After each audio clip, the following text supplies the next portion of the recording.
Почитувани сограѓани, старата народна поговорка вели: со лага, ага не се бидува.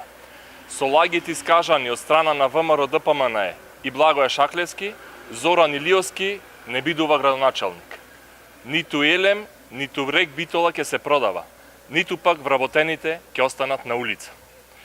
Во изминатите денови, во екот на предизборната кампања, ДПМН во паника и немоќ од нов катастрофален пораз во Битола, се обидуваат преку лаги и дезинформации да ги плашат битолчани со така наречен пеколен план.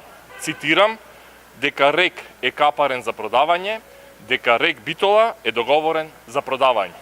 Вистината е поинаква, една и единствена.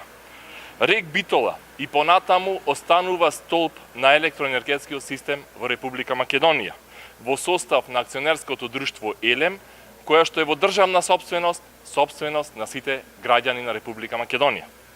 Но исто така, Рек Битола ќе биде и двигател на економијата во Битола и во регионот, што не беше случај во изминатите 11 години.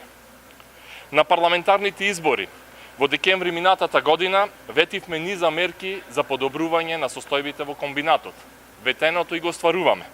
Овие дена вработените во Рек Битола добиваат оброк што беше скратен во изминатите неколку години.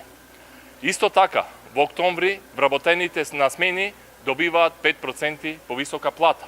За многу брзо ќе се врати и бесплатниот превоз за сите вработени. Покрај подобрувањето на условите за вработените, еколошките проекти, зајакнувањето на дисциплината, домакинското и одговорно работење, Рек Битола повторно ќе биде стабилен и моќен комбинат. Рек Битола повеќе нема да биде извор на криминал и корупција, како во времето на владењето на Груевски и фамилијата.